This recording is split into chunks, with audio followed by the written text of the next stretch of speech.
Today's motorcycles and cars are equipped with a very efficient braking system. They are so efficient that your vehicle stops safely within a fraction of a second in the case of an emergency. When you pull the brake lever, the brake fluid near the lever gets pressurized. Via a brake line, this pressurized fluid connects to the brake pad at the wheel and the brake pads are activated. This braking system that you just saw was developed over the last 5 decades of research and practical experiences. Let's learn how engineers developed such an efficient braking system. Or more specifically, let's learn the interesting physics behind disc brakes.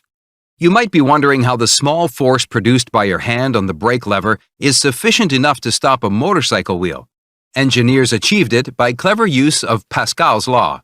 When you move the lever, a small piston also moves.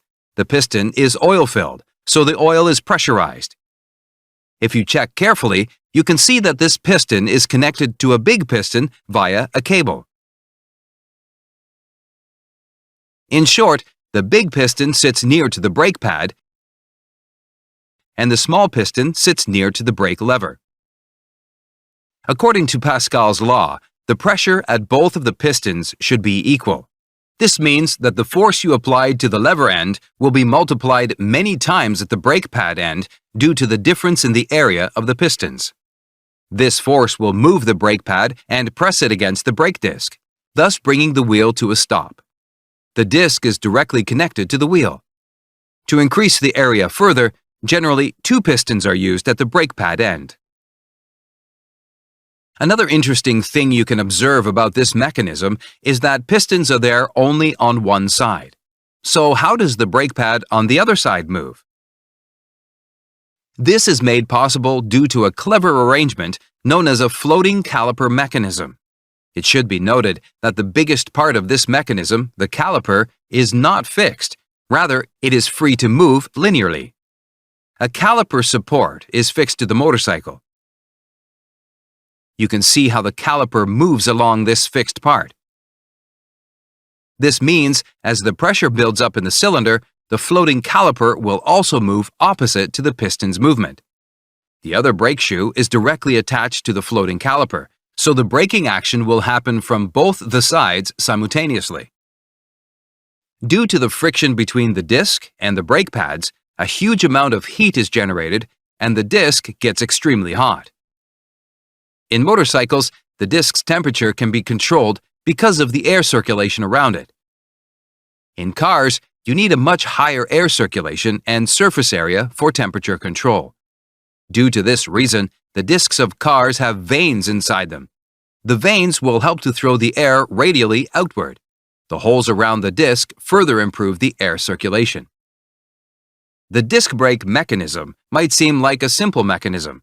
However, to understand how much disc brakes have helped in making automobiles safe, we must first learn about the predecessors of the disc brakes, drum brakes. Drum brakes ruled the automobile industry for many decades. They are still used in rear wheels of some cars. Their working was quite simple. Drum of this mechanism is directly connected to the wheels. When you apply the brake, a shoe pair inside the drum expands, and due to the frictional force, the wheel comes to a rest. At first glance, this looks like an easy and perfect mechanism. However, drum brakes tend to overheat during braking. Due to the closed nature of drum brakes, keeping them at or below the optimum temperature is not an easy task. Such overheating can lead to expansion of the metal of the drum and thus a reduction in the frictional force. In particular, a dangerous situation arises if one drum overheats due to expansion of the metal, wear and tear, or a change in shape. In this case, since this wheel does not slow as fast due to the lower frictional force, the road-to-tire frictional force will also be lower here compared to the other wheel on the axle. These different frictional forces that occur will produce a net torque during the braking, and the whole car will spin because of this. This is why you will often notice that old cars, which use only drum brakes, will sometimes pull to the left or right during braking. Such heating issue problems do not occur with disc brakes.